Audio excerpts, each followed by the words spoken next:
Well, hi, everybody.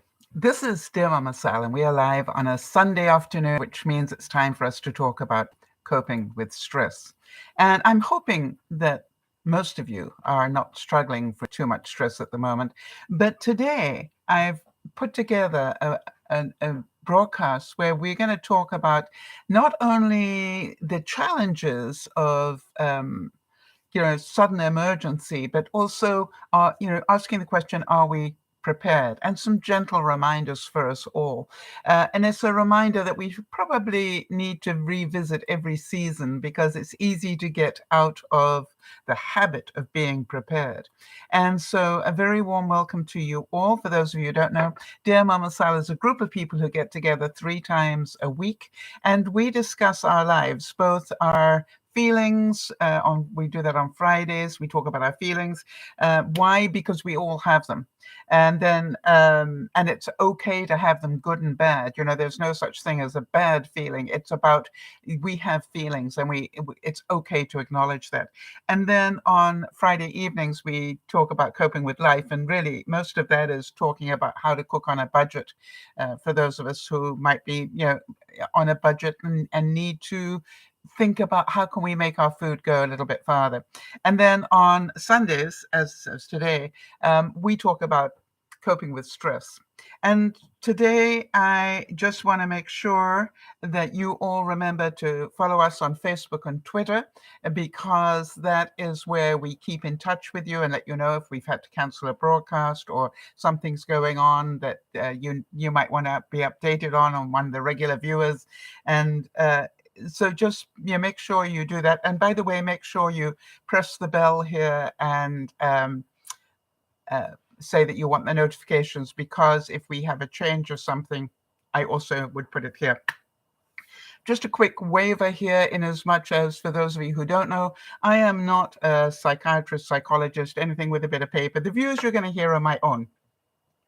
And I want to say that I have some pretty extensive views. Some of them come about because of my gray hair. I've lived a while. But some of them, I do quite a bit of research. And also, I discuss things a lot with people. I am somebody who's constantly interested in things. And so the views you will hear are just a sort of a collection of those sort of things. Thoughts and prayers today would need to go with Queen Elizabeth. I don't know if you guys have heard that, but today she was diagnosed with COVID, and I think she's 96 at the moment. That's probably really scary, and the chances are it probably came from Prince Charles's side, because I think both he and the Duchess of Cornwall both have had COVID recently.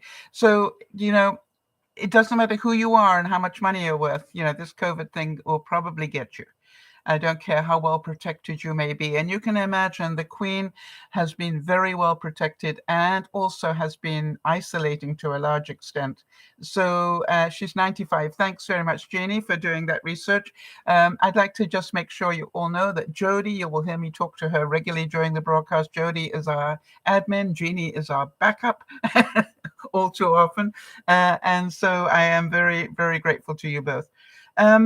I'm not aware of any updates from any of the viewers this week. Nobody's written to me to give me an update. So if you do want to have an update for the next broadcast, please make sure you write to me at dearmamasal@gmail.com, or, contact me through Messenger or whatever.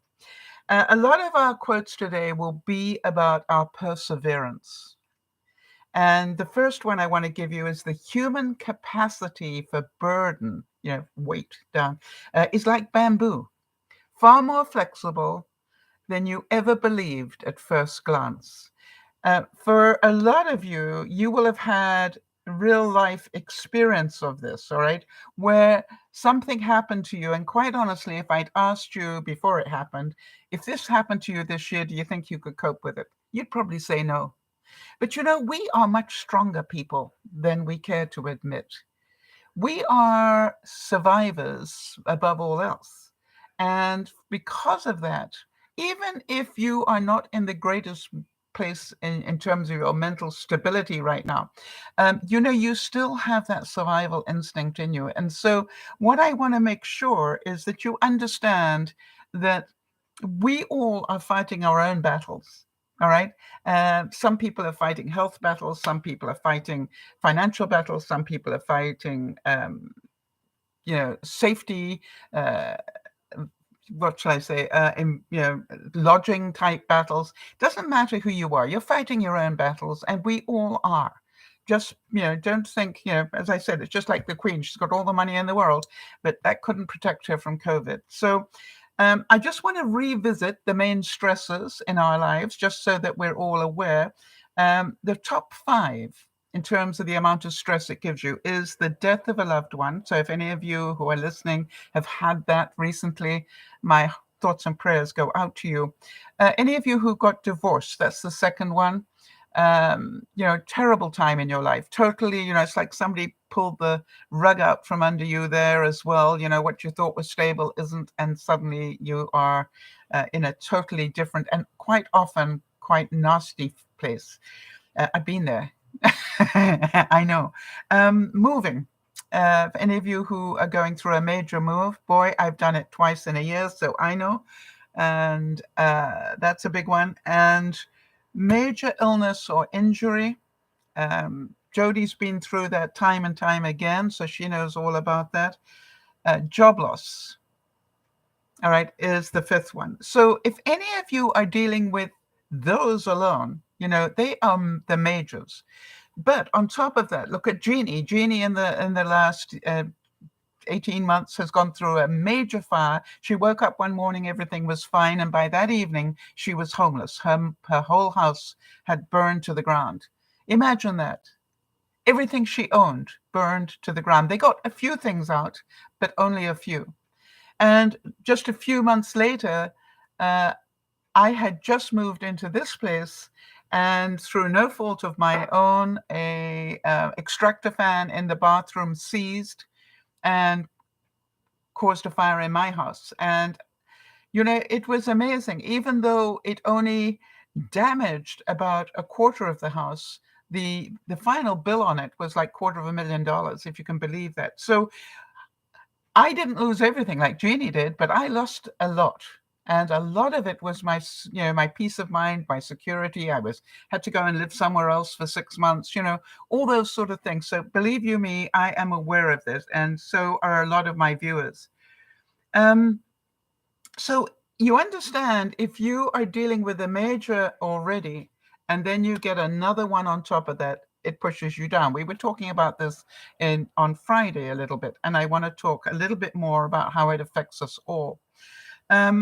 If you've got, for example, an illness and then something else happens to you, it's like a second brick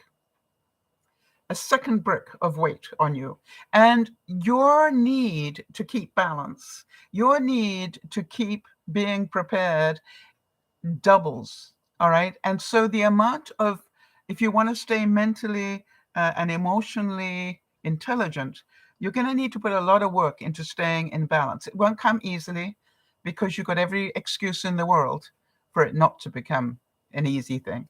But if you want to do it, if you want to stay stable, you can. That requires a great deal of work. And I'd like to give Jodi and Lionel credit for this, just for those of you who might not know. And by the way, welcome to all those of you who are now in the room.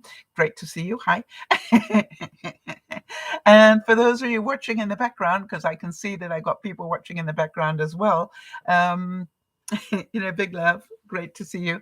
And feel free to join in the chat if you would like to. We always love it when we suddenly find out somebody in the background's been watching for a long time, years, and never spoken. And we all go, wow, that's interesting.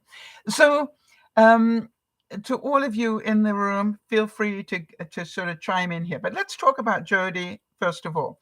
Jodi, as some of you who are regular viewers know, has suffered immeasurable amounts of illness. All right. She went through cancer, survived it, then got lymphedema and survived it, got fibromyalgia and is dealing with it, has incredibly painful arthritis that makes it difficult for her to do almost anything with her hands. And yet, you look at what Jody does. She can hardly walk. All right, very difficult for her to stand. And she is in a great deal of pain most of the time. A great deal of pain. All right, pain that probably I could not, tolerate. But is she here every week? Is she with us 3 times a week? Absolutely. Not complaining, not going, oh, I'm too sick to help, or whatever. She's always here. So Jody, you have my weekly thanks from the bottom of my heart. But I want to make sure people know that it is part of what keeps her going, is my belief, all right? And I'm pretty sure that I am correct on it. Jody has a reason to get up and do things because we're going to need her. And that's an important thing. That's a survival instinct, all right? A reason to get up and go is a basic thing that we need to think about. And so you look at it, and I look at, go and talk about Jeannie a little bit, all right, where she went through the fire, and then her dog got very ill, and oh boy, you name it.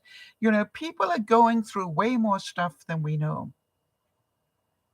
Maya Angelou said, I can be changed by what happens to me, but I refuse to be reduced by it. Right? I refuse to be reduced by it. It was interesting because I was talking about a lot of feelings that I had on Friday, and I noticed that somebody commented on the fact that I must live in a toxic environment and I should move. And it was so cute because I could hear the love in that. But what I had to answer was, hey, you didn't hear all the wonderful things that happened to me here. All right, you didn't hear all the love. You just heard about a couple of things that happened when I was already down. And what I made sure the viewer knew, this was my stuff, not theirs. My stuff. All right. I am accountable for how I react to things, especially emotionally. And so, to me, but I heard the love and the care. And, I'm so glad we talk about that. Those of you who know me well know I said if I was ever going to do YouTube, that I would be honest on almost everything I possibly could, because I think that's where we do the learning. Right. And Jeannie is adding her husband, Jork, over and above everything else you've heard about the fire and her dog getting sick. Her husband had 4 mini seizures due to stress 2 days after we moved in, after she got reallocated. And she's correcting that she had 3 seizures. Not surprising. All right. So, you look at it and you go, we never know when an emergency is going to hit. That is the whole point of this broadcast. So when I was talking about Jody, you need to know that when Jody got really sick, Lionel, her husband, decided he was going to quit work and be her caregiver. And he has done a wonderful job of that. How long ago was that, Jody, that he did that? Anyway, he's been doing a wonderful job of that for quite a while, and we'll get just how long in a second. But here was the thing. Last week, he was out walking their little fluff ball called Taylor, and he slipped on the ice and then damaged his right shoulder. Now, what that means is that now Lionel is not as capable of helping Jody as he has been. That not only puts stress on Jody, but you imagine the emotional stress it puts on Lionel, if he allows it. Or they can laugh it off to a large extent and do the best they can, because that is all they can do in coping with an emergency, and this is an emergency. All right, Lionel left his job in 2007 to support Jody. So he's been doing that a long time. And suddenly he has an injury that basically stops him from being able to do a lot of the things that he used to do to help her. And what I said immediately was, well, the good news is 2 halves make a whole. And what I was glad to know was that Jody is pretty emotionally intelligent these days, and so is Lionel. And therefore, they would do the best they can because that's all they can do. But when you're facing a change like that, it requires a lot of flexibility. Remember that first quote? And let me get back to it. The human capacity for burden is like bamboo, far more flexible than you'd ever believe at first glance. All right. So we need to be flexible to be able to cope with that. And Gregory Williams said, on the other side of a storm is the strength that comes from having navigated through it. Raise your sail and begin. In other words, when those winds of change are attacking you, put up a sail and control the wind. All right, Jeannie's saying her daughter is great in emergency. A few days ago, her mother-in-law was in stomach pain, then fell and could not get up. She's in hospital for at least 3 days. The pain medication confused her. I'm going to wait for the rest of that story. All right. So, being able to cope in an emergency is a skill to a large extent. But what I want to make sure is that we're all doing the best we can to prepare for it. So the whole thing of Jody and Lionel coping now is they're going to need to let go of a lot of stuff. All right. They're going to need to let go of their need to have everything perfectly tidy. They're going to have to let go of, a lot of things. And as we talk about where we can relate to that, let's just build our personal preparedness for a possible emergency about which we know nothing. Right? We don't know what's going to happen to us tomorrow. Jeannie's continuing. Annie, her daughter, had to call her father-in-law, help his wife, and they're in California, and Annie is in Texas. Yes, sometimes we have to do this emergency situation at a distance, and especially when we have things like COVID and stuff going on. So how do we cope with an emergency suddenly hitting us? The most important thing I can possibly tell you is keep balance. Feel what you need to feel. That's human nature. But keep balance. Getting your life onto some sort of balanced routine as quickly as possible is probably the most healthy thing you can do. Jeannie, I know you did that very quickly. All right. And I know that I worked hard at that myself.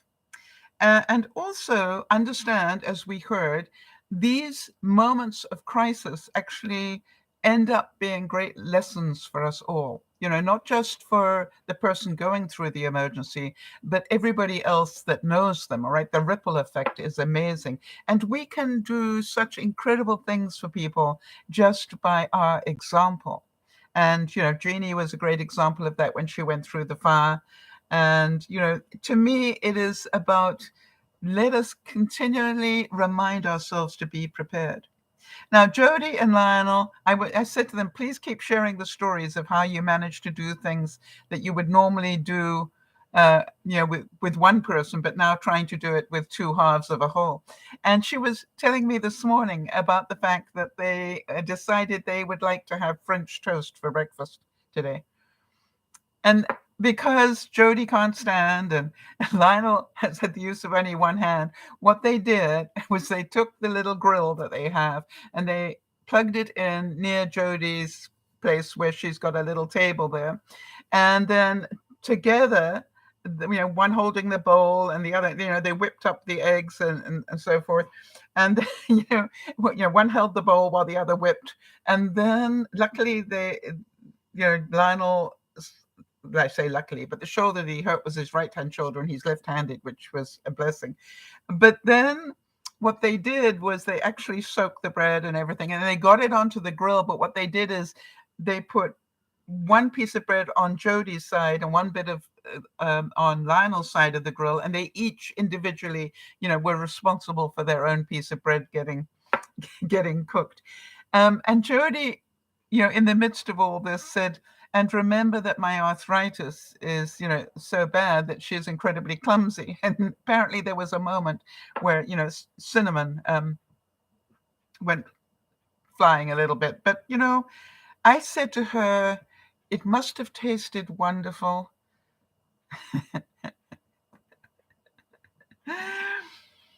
And you must have laughed a lot. All right. It, can you imagine how great the taste would have been that that they did it together? All right. That they managed to do it. And that to me was the greatest lesson. Now, you heard on Friday that I had a really emotional week and I needed to get myself back into balance. And it's been a little bit troublesome. Jody's saying, oh, Sal, your support and encouragement has been so much help. You are our true north. Well, I try not to what's the word? Uh, Buy into the crisis, all right? Because that's not what you need. All right. I don't believe that. When you're in crisis, you don't need me to be in crisis for you as well, right? So to me, I keep trying to think of ways that I can support you, make you laugh, make you see the upside if it's possible, and also obviously to be of help in any way that I can. And so to me, that is much more important. So I was saying that this week I was more stressed than usual because I'd had a couple of emotional triggers, one on top of the other, that blew me up a little bit because I'm human. And then the interesting thing is I've started to get myself back under control. But remember that because I was emotionally charged on a couple of things, I would have felt a lot of more things than I would normally feel. And I maybe would have the temptation to curl up in a ball and not want to do things so much. And one of the things that I realized was that I had not hit my walking goal for the week. I have a goal that I will do an average 6,500 steps a day. And I didn't this week.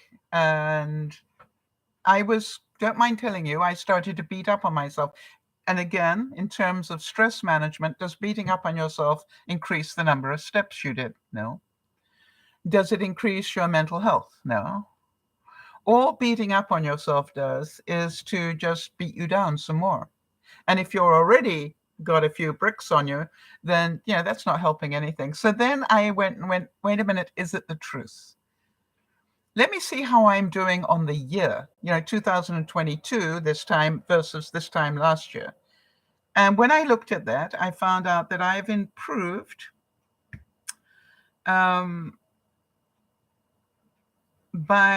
it's hard to believe, but I've improved by about 267,000 steps this year over last year. Go figure that one. And that is about 39,000 a week. No, sorry,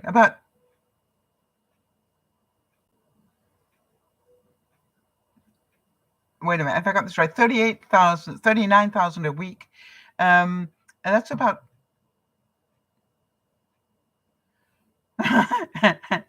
I'm trying to get the math right here because I obviously copy and paste this the wrong way. Anyway, basically, let me give you the bottom line. I've improved by about 1,000 steps a day this year over last year on average. Now, I don't know about you. That's something about which I should be proud, not beating up on myself. But let me tell you something else. The reason it felt like I wasn't doing well was because I haven't been out walking as much. All right. I've been inside. And then the interesting thing is the reason that I've done it is because I am doing more in the house. I'm not allowing myself to sit as long as I used to. So if you're trying to get balance, remember to keep, and I'm going to talk about your health in a second, but to keep those sort of things going. All right. It caused me this week, I don't know about you, but I heard about what's going on in the Ukraine. And there's part of me that goes, we could be a breath away from Russia invading Ukraine. And if Russia does that, then obviously NATO will need to respond to that.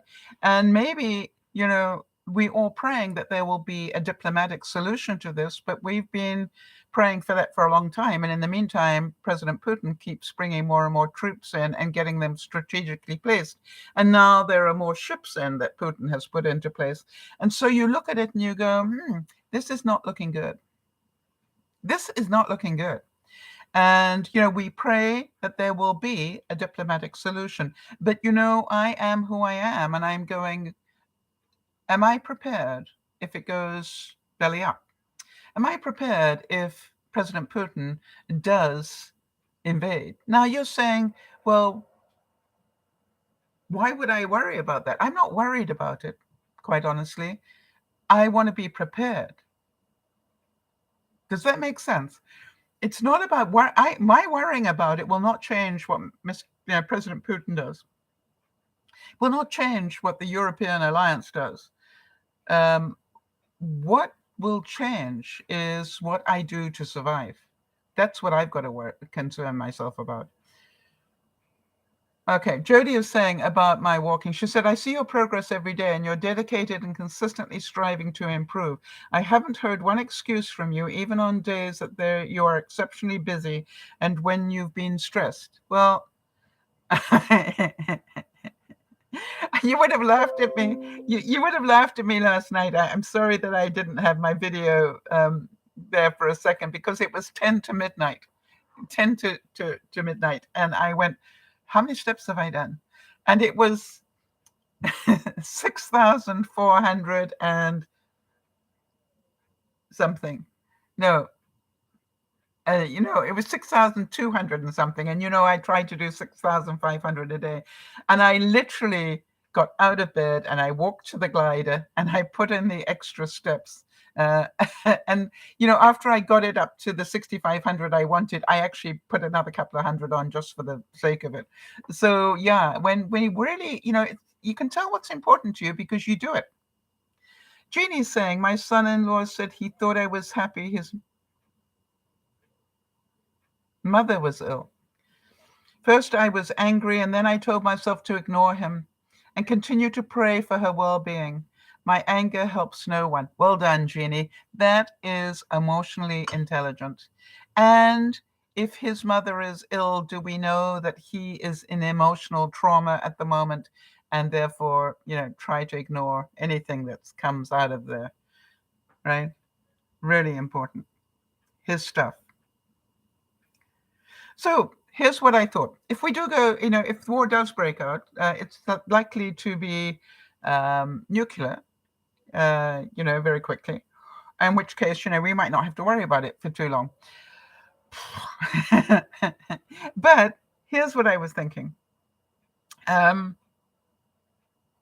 I'd like to make sure that I understand that if that did happen, then obviously, and we all did survive, then our supply chain would get even worse than it is right now.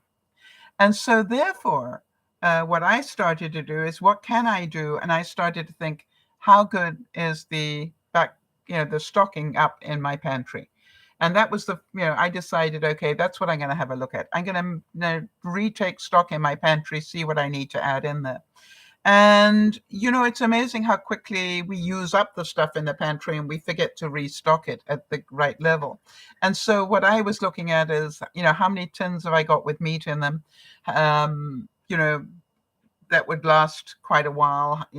How many things have I got? Have I got enough pasta sauce? Why? Because pasta sauce normally contains quite a few vegetables. And you can live a long time, believe you me, on spaghetti bolognese if you want to, without any meat in it. So, it's just like, what can I do here? So I was having a look. The other thing that is a really important thing I recommend to everybody is, if you are trying to stock up for emergencies, think about what would you miss the most, all right? And for me, it would be coffee. Because coffee normally ends up in very short supply. So I'm just trying to think. I've got 1, 2,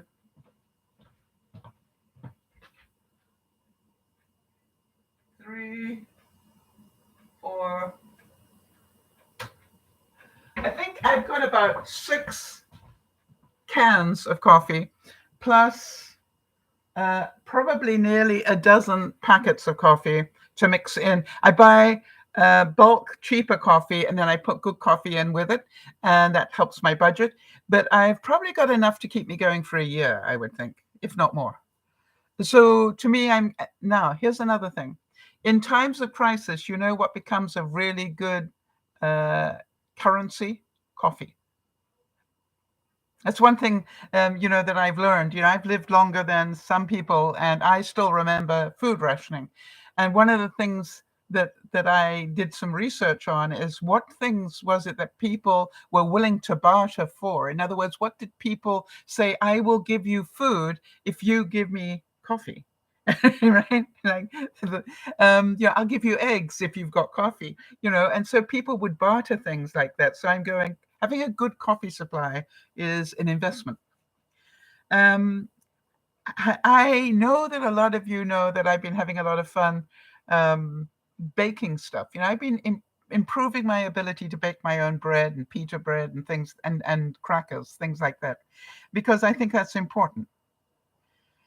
Now, some of you know that I have a lot of experiments going on. I keep growing food. And that to me is an ongoing thing. It's not that I think I'm going to necessarily have to, but if I needed to, that's something. Jeannie's saying, I've stocked up on coffee, beans, pasta, flour, sugar, butter, eggs. Yes, actually, butter is a really good one. Jody, could you make a note? I need to add that to my list. For some reason, I've got quite a bit, but I think I could do some more. Yes, Autumn is saying, I've been really happy with my deep freeze that we got last year. You remember that a number of us all got new deep freezes last year. If you haven't, if you have the room to update and the ability to update your freezer and get a bigger new one, it would probably be a good time to buy one. I have to tell you, my freezer is filled to the gunnels. I mean, I have to breathe in when I try to put anything in there. And the freezer in my fridge is also full. So I wanted to show you a fun experiment I'm doing, because I know that you guys like to see my growing experiments. First of all, for any of you who want to know, one of the things that really important is, can you grow potatoes? So this is a regular potato I got from the store, but I just left it on my countertop, and as you can see, it is growing, right? And each one of those little growing areas could be the start of a new potato plant. You all understand that, right? So you don't have to, you just need to take a potato and let it sit for a while. And the other thing is this, hang on.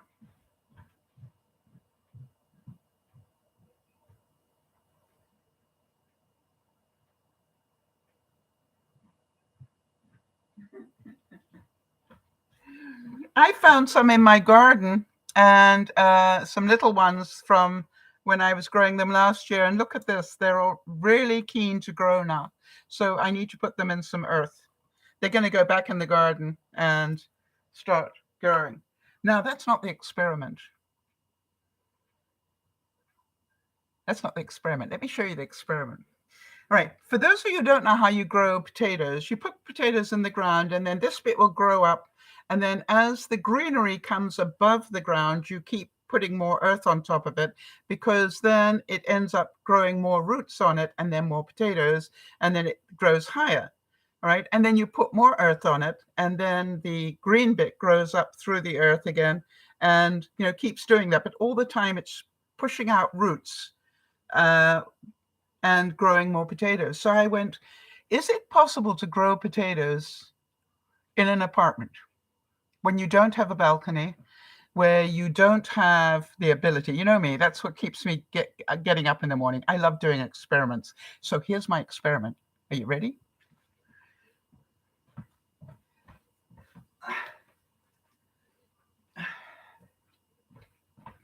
In January, I took a potato like this, and I put it in the bottom of this milk container. Oh, sorry, on December I did it. All right. And I literally filled it about this. I put about this much earth underneath it, and then put the potato and covered the potato. And then it started to grow, and each time it grew, I put more earth on it. Now, I want to talk to you about the earth. If you bring earth in from outside, make sure you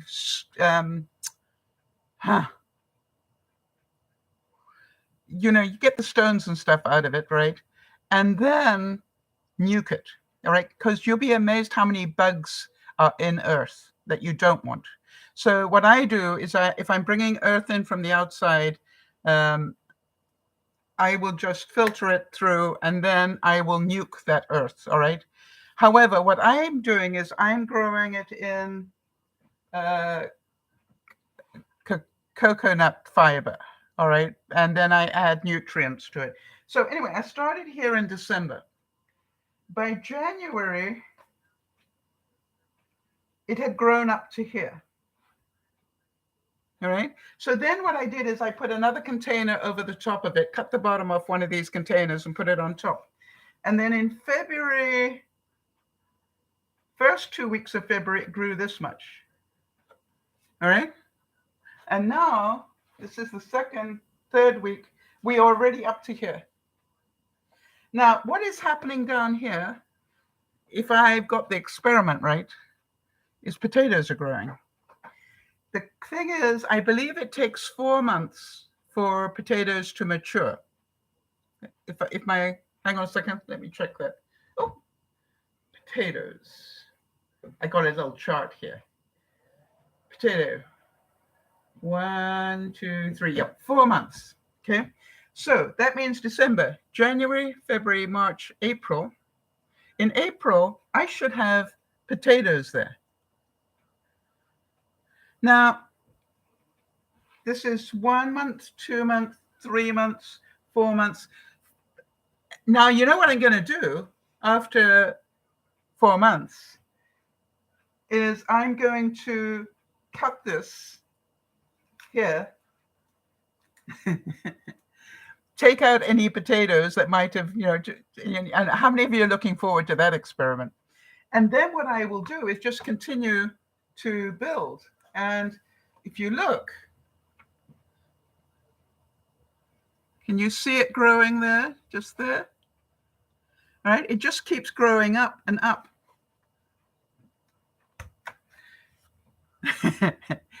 Now, if it works,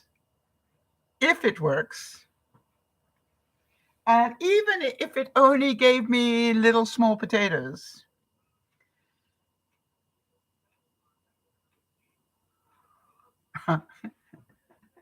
how many of you are going, I could do that?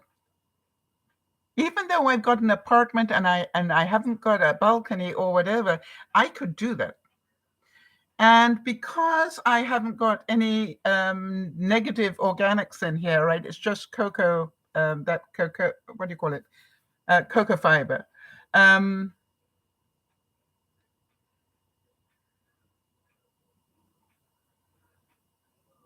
Oh, interesting. Jeannie's saying that she lives in Maine, and she's saying, interesting, at 99 Restaurant has decided to only use local, the Maine potatoes in their restaurants, all right? That's called eating at home. That's wonderful, supporting the local economy. Anyway, so can you see that if this works, I could be self-sufficient in potatoes, because how many of these towers could I have if I wanted to? All right. I probably could grow enough potatoes, as long as I could keep getting the fiber that I'm growing them in. I could probably grow enough potatoes to keep myself and other people quite well looked after. I don't need it because I got a garden. But you know me, I'm going, but what about in the winter? And so that's why I was doing the experiment during the winter. Can I grow potatoes starting in the winter? So now then, some of you know I bought one of those aero gardens to see if that worked. Well, yeah, it does, but very, very slowly. But I have 1 spinach and 2 kale growing very nicely. I have a tomato plant that is That's another kale.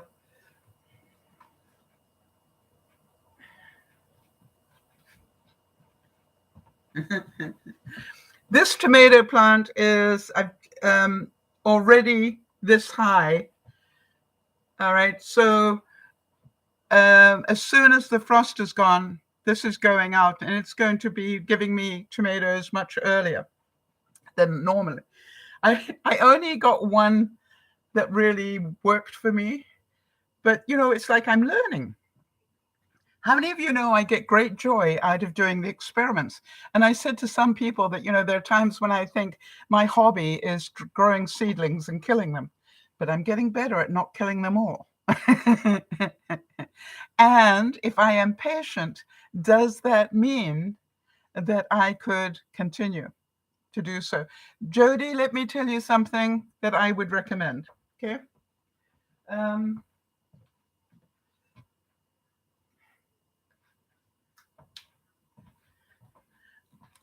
You remember I showed you this automatic watering system? Basically, this is a big size aero garden, and get yourself some halogen lights over the top. Much cheaper than that. So this is just very cheap plastic containers that you can buy. And these you can buy in the dollar store.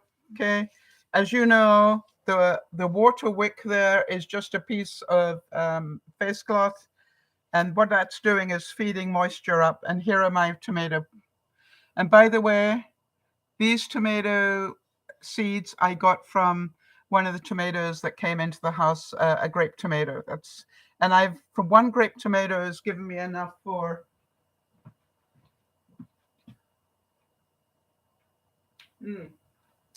three or four like this. All right. So, and quite honestly, I've got mine under, LED lights, just regular LED lights. And this is what they're doing.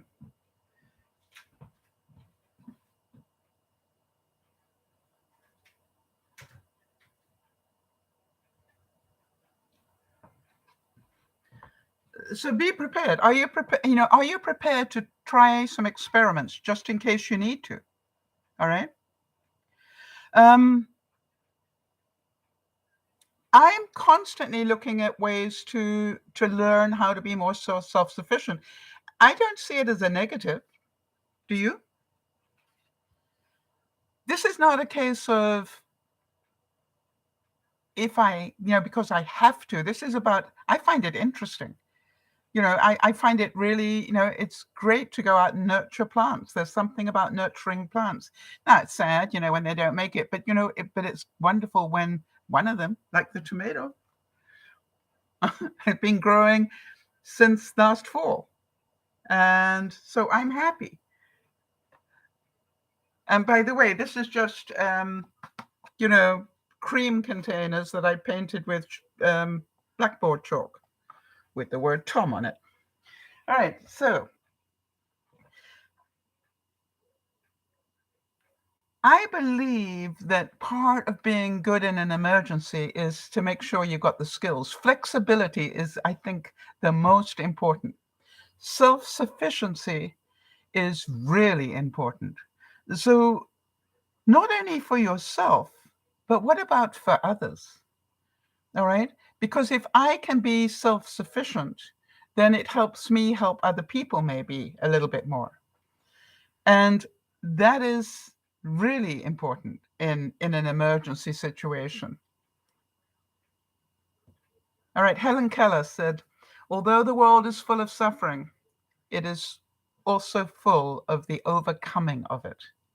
Remember Jody being sick, Lionel trying to help her, and then Lionel gets sick. All right. So they're learning to do this together. We don't all have to be 100% at doing things. Maybe my little bit of knowledge will help somebody else, and somebody else's bit of knowledge will help me. And by the way, I don't know about you, but it is getting difficult to know who to trust. All right. I want to tell you that I'm not quite sure which news to watch these days. because it's all become so political that I'm not sure it's news anymore. It's becoming more and more propaganda, depending on which side of the fence you sit.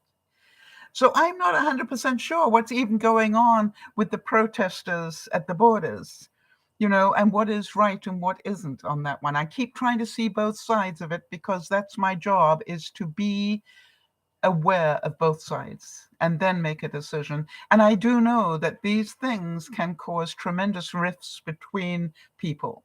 You remember with the American Civil War, it pitted one side of a family against another, depending on which side they supported. So understand, mental health is going to be a really important part of your survival technique here.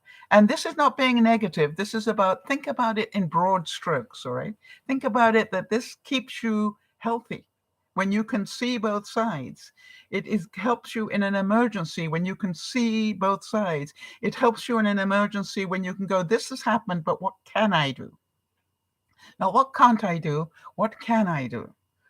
And so to me, that is really important. I want to talk about your finances, because the chances are, for some of you, the bricks include, what if another financial hit hits? All right. And so let's do some basic reminders. If you needed to,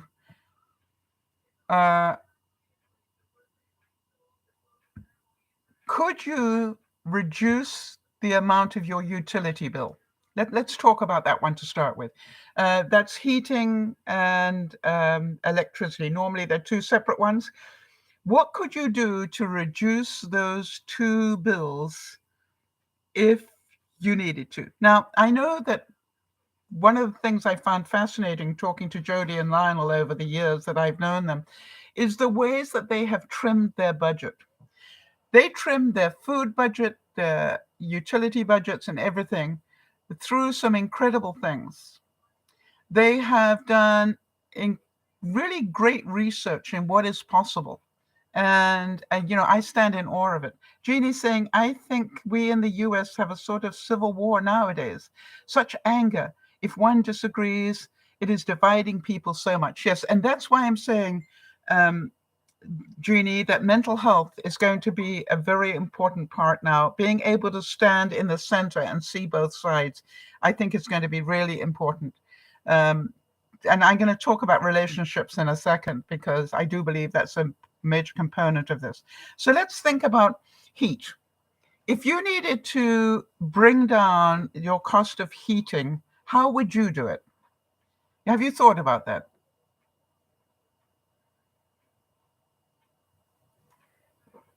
And how much do you think you could reduce it by? I was thinking in my house is like in thirds, all right? There's this front section, which is the kitchen, the dining room, living room, and what I call the fireplace, nook. And then there's the center section, which is my spare bedroom, guest bathroom, laundry, and craft room is in the center. And in the back section, I've got, my bedroom and my master bedroom. So what I realized was, if I really needed to reduce my heating bill, I would probably put a heavy curtain between my living area and the back end of the house.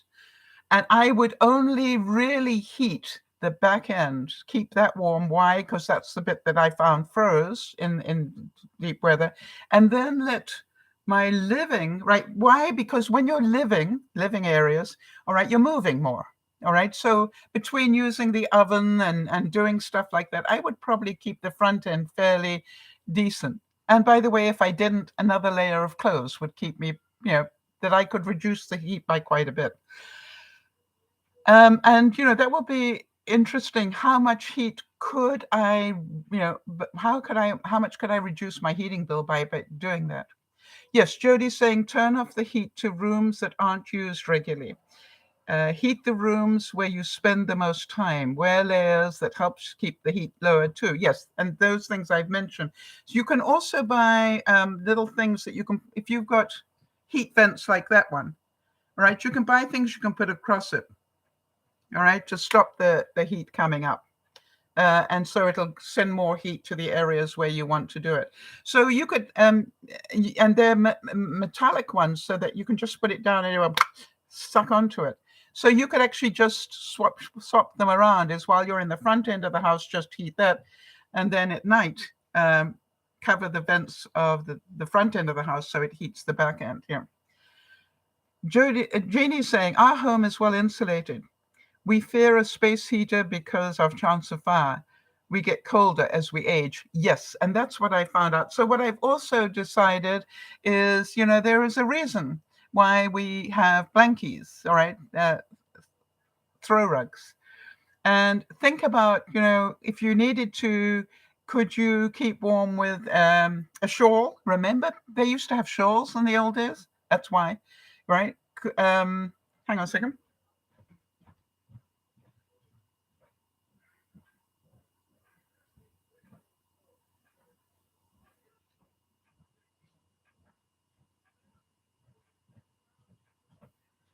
And ponchos, all right?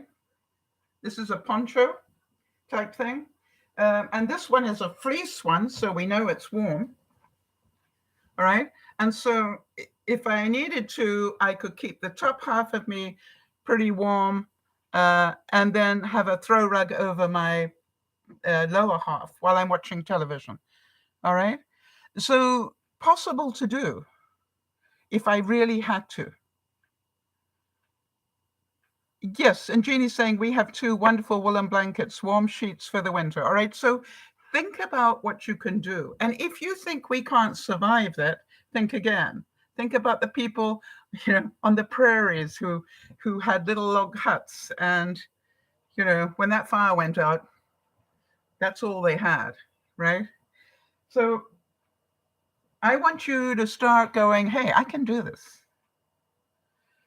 Yes, Jody and I both have little ceramic space heaters.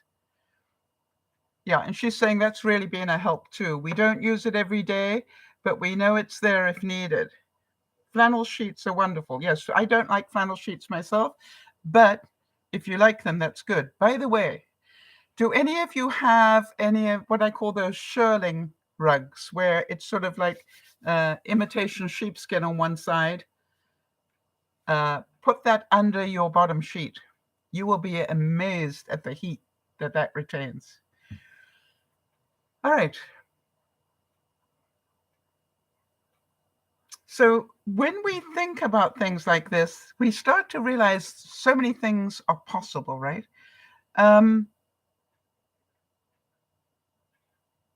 So that's how we would reduce the amount we spend on heat. Yes, Jody's saying we have warm microfiber sheets. Yes, think about, are you getting the most bang for your buck? I have never regretted buying my full down duvet, right? Because I want to tell you, if ever I lost heat, that duvet alone, it's a king size duvet for a queen size bed, but I bought the biggest I could because what did I know? If ever I needed to keep warm, all right, I could wrap myself in that, and that would keep me incredibly warm in an emergency. All right. So I've never regretted that. So think about these sort of things. All right.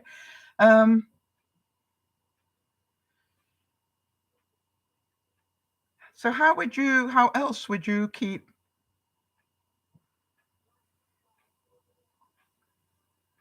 more control of your finances? I'd like to think, let's rethink, reuse, reduce, reuse, and recycle. All right. Keep thinking on that. Why? I'd like you to think twice this week. Think twice about everything you're about to buy. Number one, shop from your own larder first if you can, and start using up stuff that needs to be recycled. But then the stuff that you restock, think about how long does this last?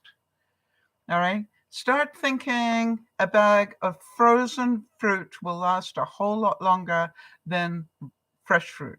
I'm not saying don't buy fresh fruit, but what I'm saying is be aware that if you are throwing fruit away every week, that you're overbuying it. right? So either cut it and freeze it or buy less. If you are throwing away tomatoes, don't, all right? Put them in the blender with whatever other leftover vegetables you want to, blend it all up and make your own pasta sauce. You're going to be grateful for it. I was talking recently to somebody about the fact I am now, in the old days, if it was time to replace my milk, I would throw the old milk away. Now I'm freezing it.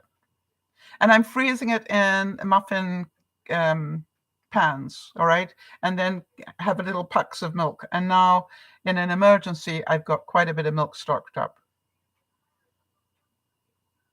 Yes, Jeannie's saying, after cooking in the oven, I leave the oven to let the residual heat help warm the kitchen. By the way, I only use this oven, quite honestly, when I do the experiments with you on Friday evenings. And I put stuff in there. The rest of the week, I do all my cooking in a little convection oven. It's not so little.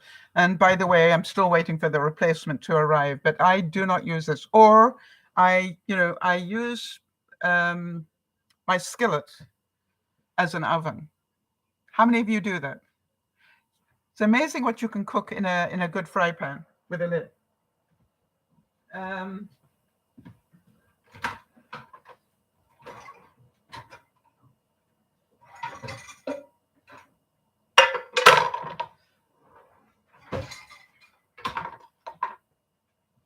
This is a perfect little Dutch oven, all right?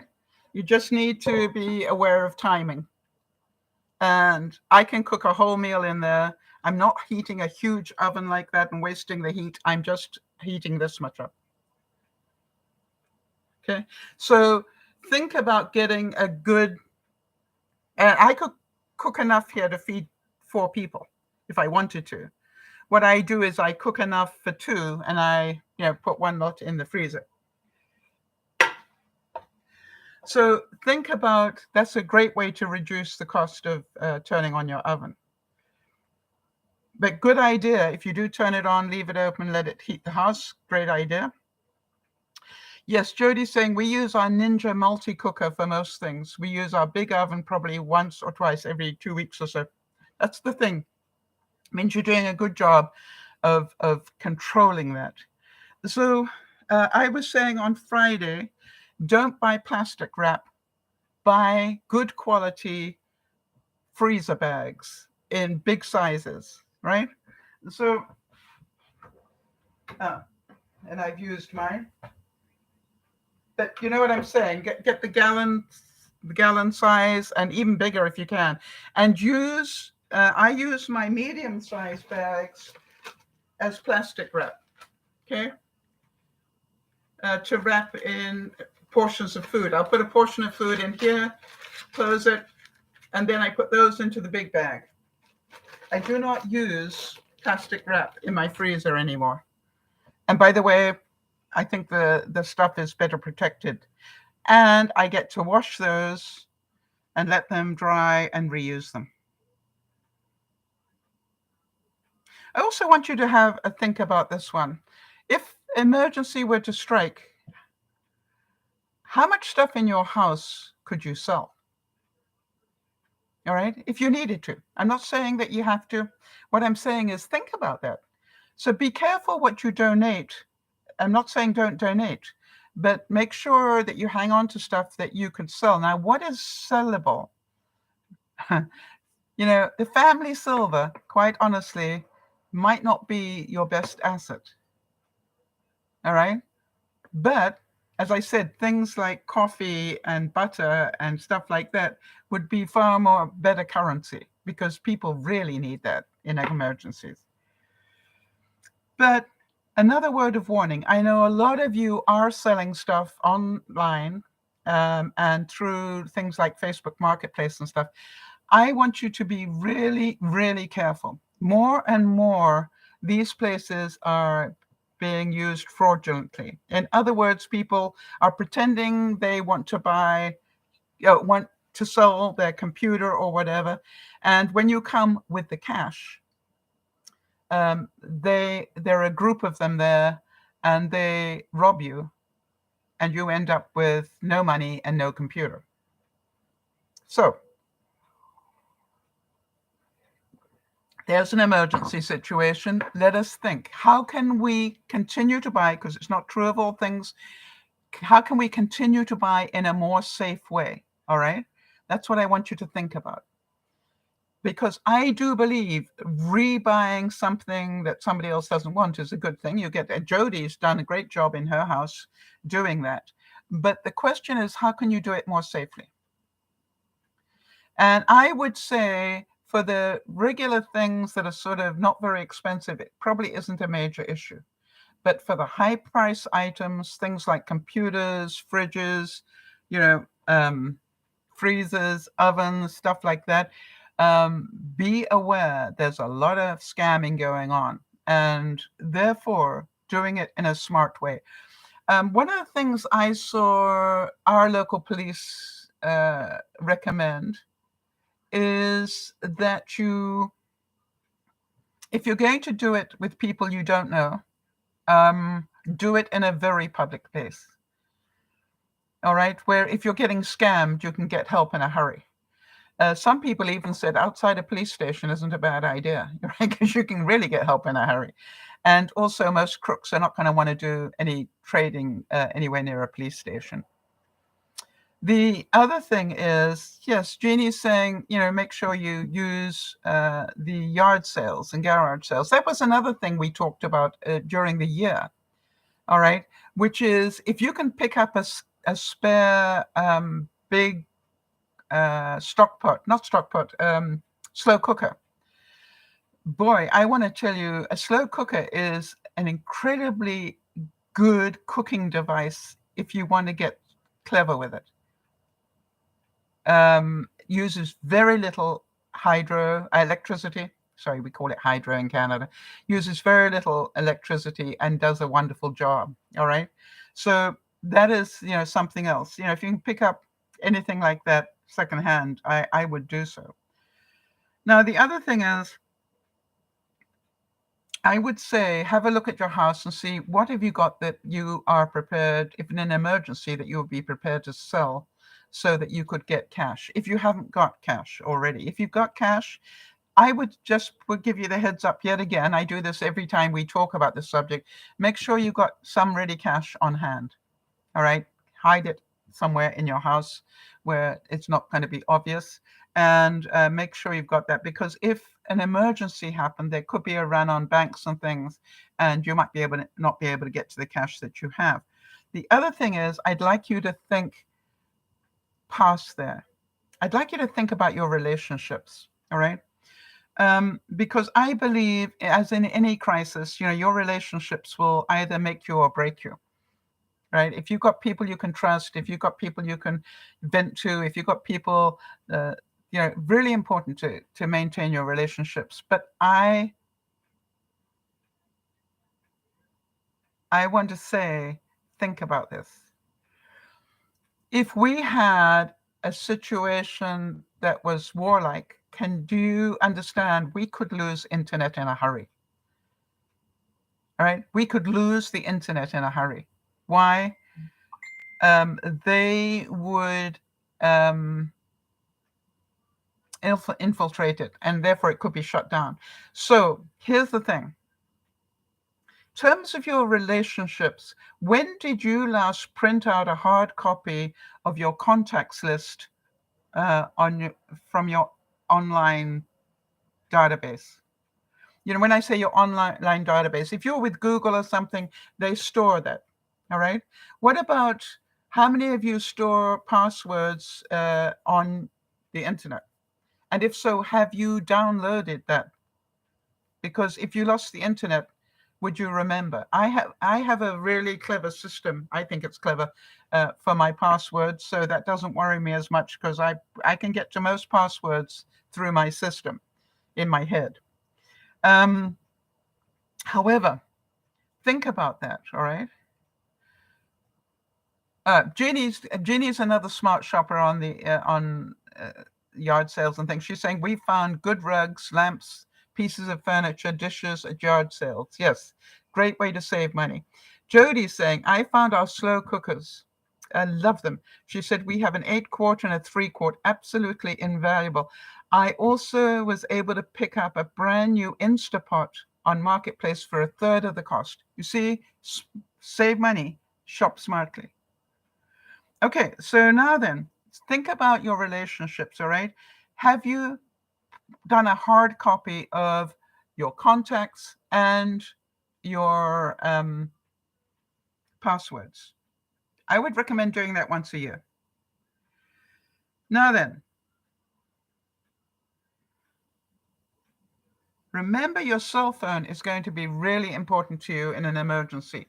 Have you got a way of keeping it charged? You know, I bought a backup battery system so that in an emergency, I could do that. But also remember, you've got a dirty great battery in your car if you've got a car, and that will recharge your battery many, many times if need be. And people forget that.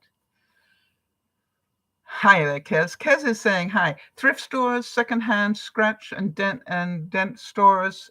Ask family, friends. They've got old furniture, appliances in the garage. Dumpster diving. Yes, get creative. You know, we are. What I love about DearMamaSal people is they are make a plan people. Right? So, also, how important is having friends in an emergency situation? So, what I would like to say is that some of you will revisit your faith. All right. Some of you will go back to church. You might not have been there for a while. Why? You might do it for the people that you can meet again. All right. And also because of the support those people will give you mentally, physically, and some people are going to go through a difficult time. So if you have sort of run out of friends a bit recently, you might want to think about, do I need to join a club right now and start making more friends again and do stuff like that? So understand my point though. Improve your relationships and safeguard them now. These are the people that are going to be with you through thick and thin. You know who the people are, right? And so those are the people that you need to really make sure that you keep those bonds of friendship for them as well. All right. Because people make sure they keep talking about if they're scared or not. All right. Make sure they talk about those things. It's okay. It's a feeling. It's okay to be scared. What are you doing about it? Now, here's another thing. When did you last revisit your checklist in your bathroom? I'm talking medications. I'm talking over-the-counter medications. I'm talking first aid, all those sort of things. All right? Because that is really important to have a look at. What about bars of soap? How many bars of soap have you got hidden, stashed away? Yes, Autumn is saying, my best friend and I call each other pandemic buddies. We have been there for each other. We've been through a lot in the last 2 years. Absolutely. And I thank you guys for being my pandemic buddies as well. So think about that. Have a look at what can you stock up on. And again, if you're going to buy a bar of soap, get a bulk thing, like a dozen if you can. And you get a really good price. Toothpaste, yes, personal care items, absolutely. Now, here's another thing. For those of us who take prescription medications, here's a trick that I would like to recommend. Order your refills a week earlier than normal and bank that next week's worth of pills in one container, so you know that's 1 week's worth of pills I've got as an emergency. The next time you order a week early, take that 1 week of pills and put it aside. Do you get the idea? That way you can probably get a month's worth of pills as an emergency stock, but keep rotating them, right? Use up the oldest one, but add this side and keep going. So that is something that I would recommend as well. Now then, how important do you think being fit is in an emergency?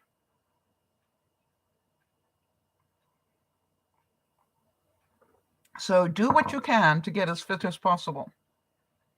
I am considering now, because I am way fitter than I was this time last year, even though I don't think I am.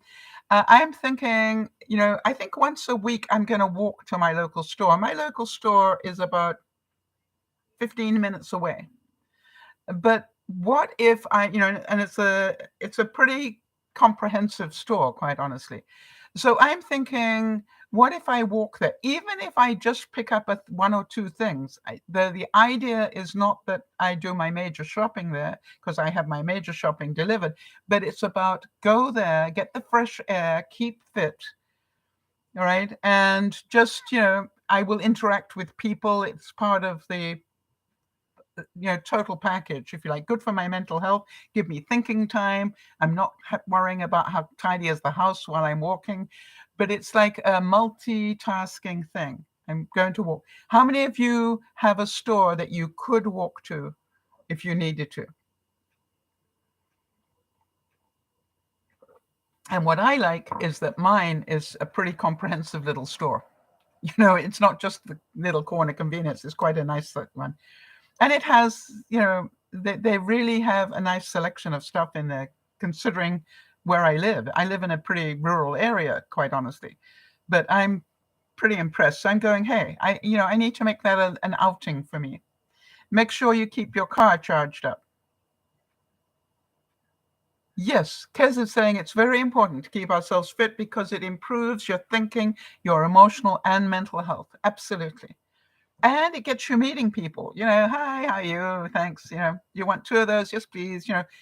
It keeps you interacting. The other thing is, you're going to see the flowers growing. You're going to smell blossoms. You're going to watch leaves. You think about it. Going for a walk is so good for so many things. All right. So yes, Janie's saying, I've been complaining about tendonitis in my left arm. Tomorrow, I'm going to call the doctor again and get help.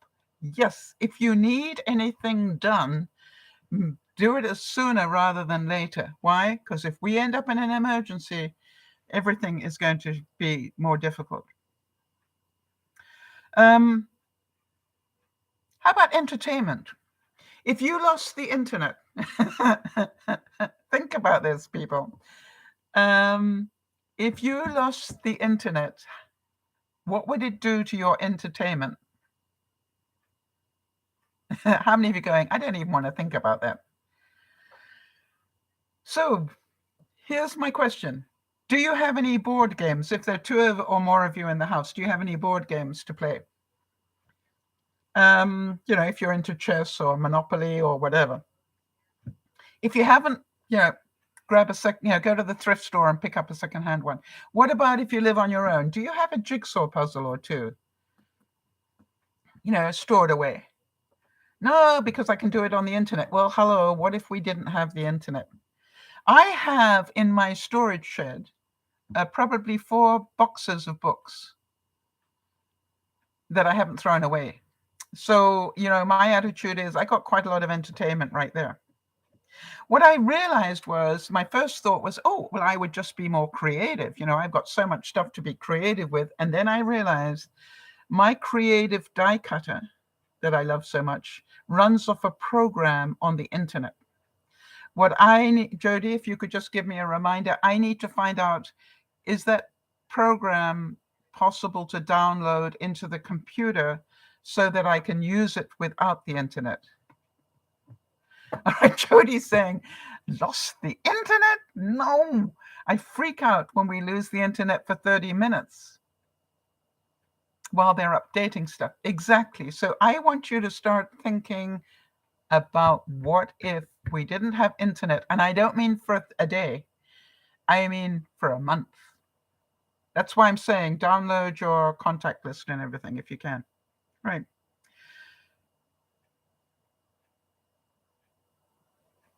Now, the other thing is, if you lost that source of entertainment, you might actually have to talk to people. Jeannie's saying she actually does, jigsaw puzzles now. All right. She does 500-piece jigsaw puzzles. And, at most thrift stores, you can pick them up for next to nothing.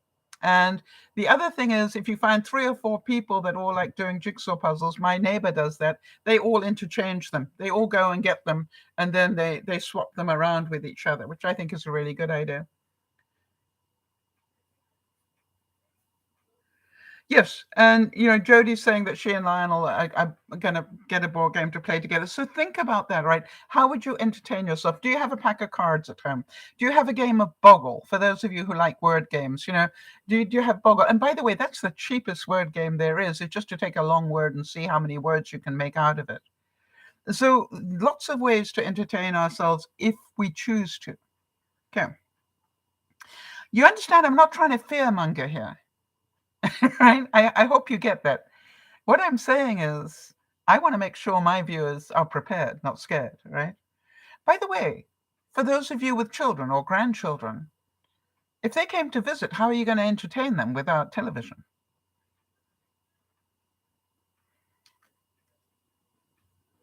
How about clothes? How about clothes?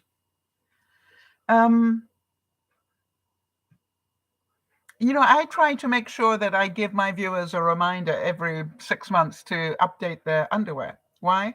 Your underwear, is, you wear through that more quickly than other clothes, right?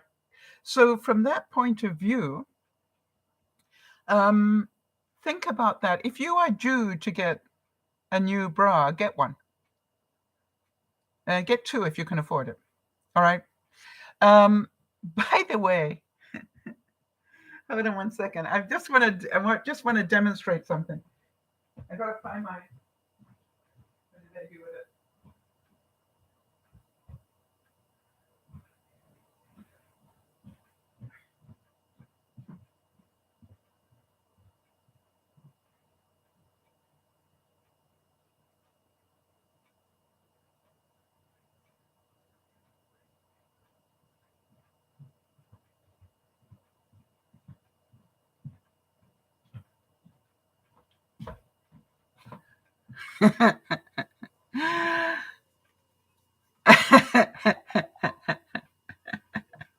All right, here we go. For those, I want to do. For those of you, if you're going to be buying a new bra, for all the women out there, this season or in the near future, how about you buy one that fits? When did you last measure yourself to find out what size bra you need? And if you don't know the way to do it, and I didn't, here's what I found out. Number one, measure yourself around, first of all, wear a bra that you like, all right? And measure yourself, funnily enough, above your boobs to find out what size band you need, all right? Then measure yourself across your boobs to find out what size that is. And the difference between the two is the cup size you need. All right. And if anybody would like that, I have that calculation. All right. And I'll gladly forward it to you because I thought I'm going to actually do that and change. And what I found out I need new bras sizes. And then I thought before I buy new, think about this one. I'm going to buy some bra strap extenders. You can buy a little doodad that you can put at the where your bra does up and maybe increase it by an inch or two. And so think about that. Much cheaper than buying a new bra. If your bras are in pretty good shape, but you want to make sure that they're comfortable, that might be a thought. And so instead of spending a lot of money, you can maybe spend under $10 and get 4 extenders. Then they make them so that you've got 2 clasps on them, or 3 or 4. You can buy a selection in one lot. So think about that. How about that?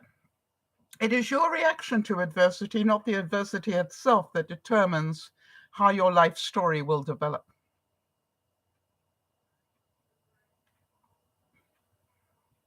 Yeah, Jody's saying, yes, I have those extenders, very inexpensive on eBay. I think I bought some on Amazon, or I've ordered some up $6, I think, for like three or four. Anyway, so definitely cheaper than buying a new bra.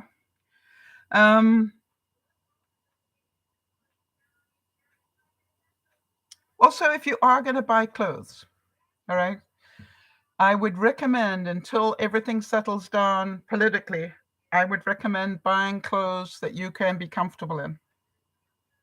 All right. I would say that a good tracksuit is more important to you than high fashion black tie type clothes. All right. And so therefore, if you are going to buy any clothes, don't buy fashionable, buy stuff that is good quality and that will last longer. However, if you are overdue for one nice outfit, I would recommend you buy it. Now, that sounds like it's contradicting what I just said. No, what I'm saying is, if you have changed size, like Jody's changed a lot of sizes with the operation that she had, she probably needs to buy something to go out in if she, wants to. So, that's not a luxury. That would be a good investment to get something, but something that can look good either way, Jody. Even if you lost another 10 pounds, that would still look good. You know what I mean? Think about that. Or that you can, take in easily.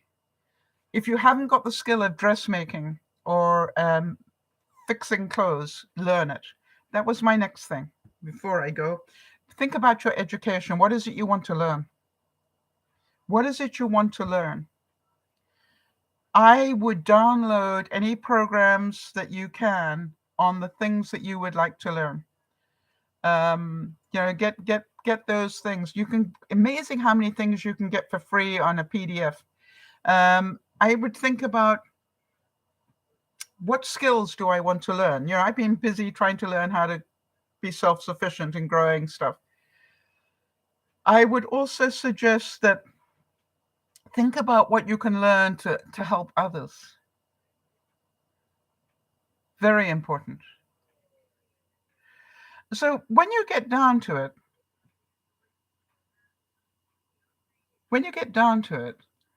being prepared right now with the possibility of a major event happening is nothing other than peace of mind. All right? It is nothing other than living in balance. All right? Remember what I said, this year is my year. I'm trying to actually give up things as much as I am acquiring things.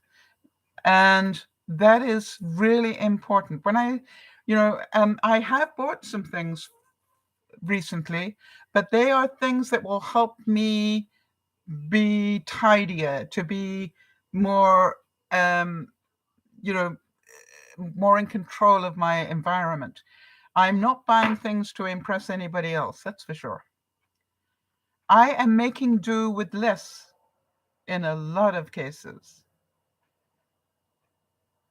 but not feeling less. All right. I want to tell you, Jody, that little silicone goodie.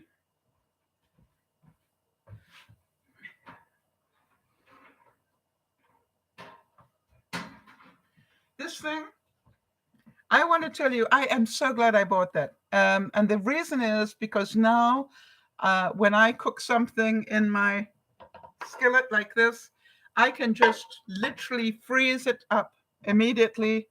And I have got an exact portion control is just totally changed. And I want to thank you so much. All right. All right. And now, for example, I already have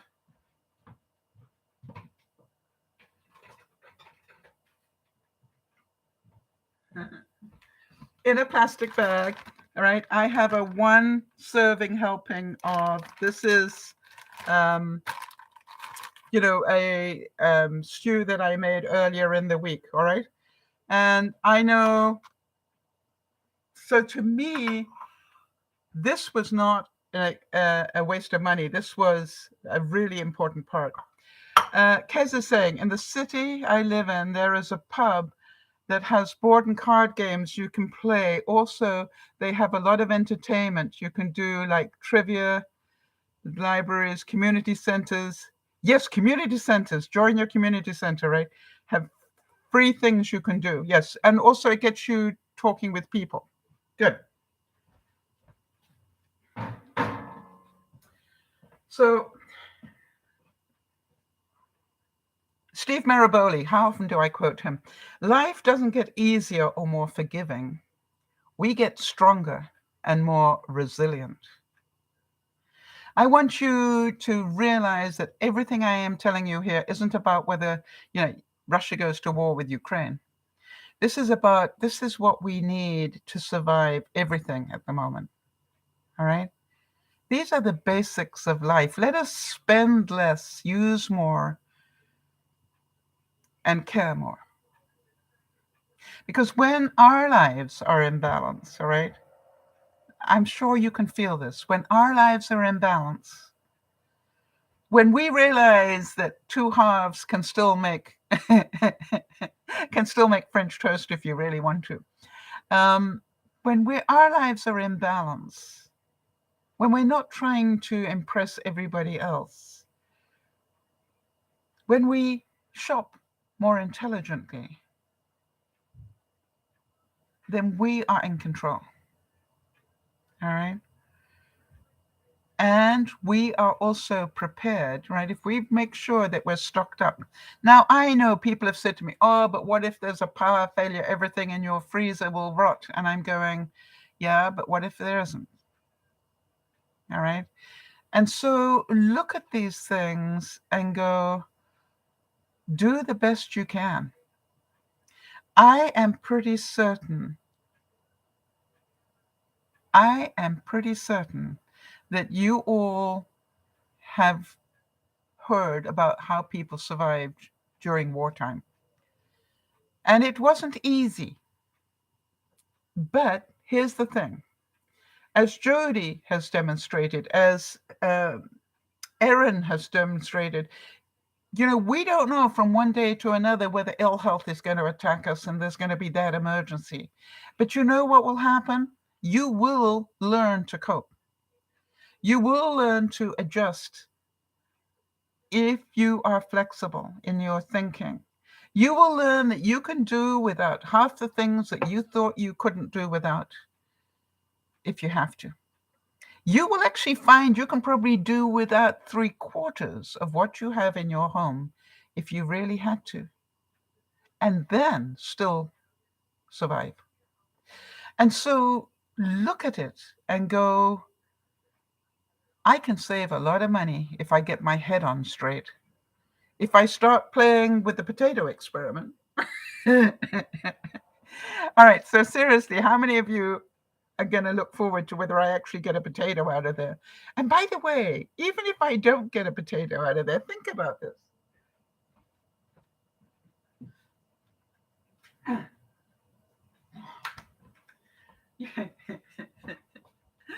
I've only got a couple more containers to go before I get to find out. It's quite exciting. I didn't put I'm going to presume I did that at the end of December. All right. So this would be, I don't know. I've got a couple more stacks to go, I think. But how many of you know the fun I've had doing just that is interesting? And by the way, because this is now coconut fiber, it's reusable. All right. So when I do take that out, I can reuse that and keep going on. You see, to me, this is like Jody and Lionel making French toast. It is possible to do if you really want to. Survival is possible if you really want to survive. Erin has learned that she can cope with only part of her body working if she really wants to. And it's not easy. And every day is a challenge. And by the way, every day we wake up and decide how are we going to cope with today. All right? That is our decision every day. How are we going to cope today? Or are we going to curl up in a ball? And I am hoping that all of us will say, not only am I going to survive whatever comes at me now, but I'm going to help other people survive. That's what Jody does every week. All right? She doesn't spend her time just worrying about herself. She's worried about you guys. So I think that's a pretty good role model, don't you? So I love you dearly, and I hope this has been another wake-up call. And how many of you going, I really do need to check my bra size now. But what if I lose weight? Throw away the extender. And by the way, do not throw out a bra without cutting off the connection thing and then make your own extenders. That would be another good idea. Get one so you can see how it works, and then from there onwards, make your own. This is DearMamaSal saying we can survive.